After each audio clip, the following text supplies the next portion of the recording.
حضرت خالد بن ولید رضی اللہ عنہ اللہ کی تلوار سیف اللہ کا لقب پانے والے صحابی رسول تاریخ اسلامی کے ماتھے کا جھومر ہے۔ آپ کے برق رفتار طوفانی حملوں اور لگاتار فتوحات نے دنیا کو ورطہ حیرت میں ڈال دیا۔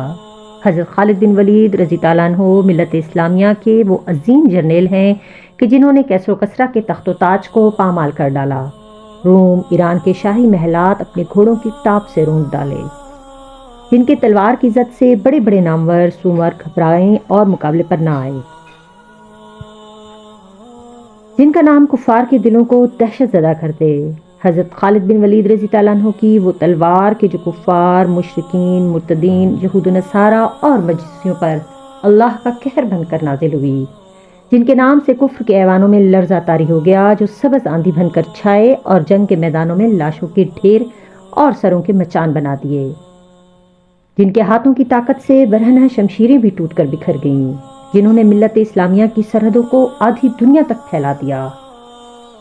حضرت خالد بن ولید رضی اللہ عنہ عزم و ہمت، عمل و بیداری و شجاعت و بہادری، طاقت و جوان مردی کا عظیم پیکر، جن کا وجود فتح کی علامت، نصرت کا نشان۔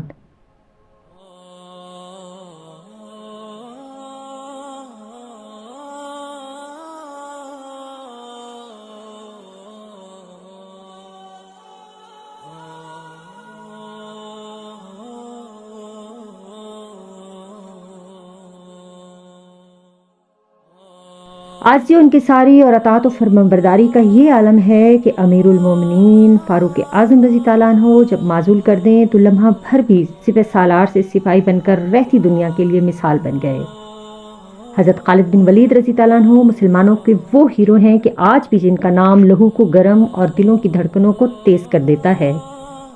جنگ یمامہ ذی الحج سن 11 ہجری کو خلیفہ اول حضرت ابوبکر صدیق رضی اللہ عنہ نے حضرت خالد بن ولید رضی اللہ عنہ کو 13,000 مجاہدین کے لشکر کا امیر بنا کر نبوت کے جھوٹے دعویدار مسلمہ قذاب کی سرکوبی کے لیے روانہ کیا۔ مسلمہ اپنے قبیلے ربیہ کے 40,000 جنگجوؤں کے لشکر کے ساتھ یمامہ کے مقام پر مسلمانوں کے مد مقابل آیا۔ اس موقع پر حضرت خالد بن ولید رضی اللہ عنہ نے بہترین جنگی حکمت عملی، سیاسی بصیرت اور ولولہ انگیز تقاریر کے ذریعے مجاہدین میں شوق شہادت کو بڑھوا دیا اور پھر بھپڑے ہوئے شیر کی طرح مسلمہ کی فوج کے پرخچے اڑا دیے۔ حضرت حمزہ رضی اللہ عنہ کے قاتل وحشی نامی غلام نے اپنا نیزہ مسلمہ کے سینے میں اتار کر اسے جہنم رسید کر دیا۔ عراق اور فارس میں جہاد ابھی خالد بن ولید رضی اللہ عنہ جنگ یمامہ سے فارغ ہی ہوئے تھے کہ حضرت ابوبکر صدیق رضی اللہ عنہ نے آپ رضی اللہ عنہ کو عراق اور ایران جانب پیش قدمی کا حکم صادر فرمایا۔ چنانچہ محرم سن 11 ہجری میں حضرت خالد رضی اللہ عنہ عراق کے علاقے ابلا کو فتح کرتے ہوئے ایرانی صوبے حضیر جا پہنچے۔ اس صوبے کا حاکم ہرمز نہایت دلیر جنگجو سردار تھا، جس کی دھاک عرب، عراق، فارس اور خراسان تک بیٹھی ہوئی تھی۔ ہرمز کی مدد کے لیے شاہ فارس نے مزید 1 لاکھ فوجی بھیج دیے، جبکہ اسلامی لشکر صرف 13,000 مجاہدین پر مشتمل تھا۔ یہاں حضرت خالد بن ولید رضی اللہ عنہ نے ایک اور جنگی حکمت عملی اپنائی اور سب سے پہلے خود میدان جنگ میں گئے۔ اپنے گھوڑے کو ہرمز کے خیمے کے پاس کھڑا کر کے اسے مقابلے کی دعوت دی۔ وہ باہر نکلا، دونوں میں دو بدو لڑائی ہوئی۔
تمام انتظامات سے فارغ ہو کر جنگ شروع کی گئی۔ ترتیب کے مطابق مجاہدین کے دستے جنگ میں شامل ہوتے چلے گئے اور گھمسان کی جنگ شروع ہو گئی۔ مسلمانوں کے حملے کی شدت کے باعث رومیوں کے پاؤں اکھڑ گئے۔ نامور رومی سالار میدان جنگ میں کام آئے۔ رومی سپاہیوں نے خود کو بیڑیوں میں جکڑ رکھا تھا تاکہ ان میں سے کوئی بھی میدان جنگ سے فرار نہ پائے۔ یہ لڑائی دن اور رات تک جاری رہی اور یہ جنگ حضرت عمر فاروق رضی اللہ عنہ کے عہد کی پہلی جنگ تھی، کیونکہ اس کے آغاز سے 20 روز قبل حضرت ابو بکر صدیق رضی اللہ عنہ وفات پا چکے تھے۔ جنگ یرموک میں مسلمان شہداء کی تعداد 3000 تھی، جس میں صرف صحابہ کرام رضی اللہ عنہم کی تعداد 1000 تھی۔ اس جنگ میں شہید ہونے والے بدری صحابہ رضی اللہ عنہم کی تعداد 100 کے قریب تھی۔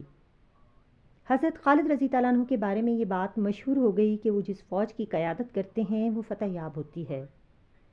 جب اس بات کی خبر حضرت عمر رضی اللہ عنہ کے پاس پہنچی تو انہوں نے اسے ناپسند کیا اور حضرت خالد رضی اللہ عنہ کو کماندار سے معزول کر کے ان کی جگہ حضرت ابو عبیدہ بن جرح رضی اللہ عنہ کو سلال مقرر کیا۔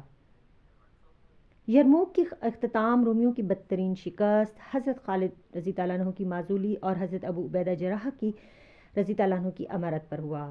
جب اس شکست کی خبر رومی بادشاہ ہرقل کو دی گئی، جو کہ شہر میں بیٹھ کر اپنی فوج کی سربراہی کر رہا تھا، خبر سنتے ہی وہاں سے بھاگ کر قسطنطنیہ چلا گیا اور بڑی حسرت کے ساتھ کہا کہ الوداع اے سرزمین شام، کتنی خوبصورت سرزمین دشمنوں کے ہاتھ لگ گئی۔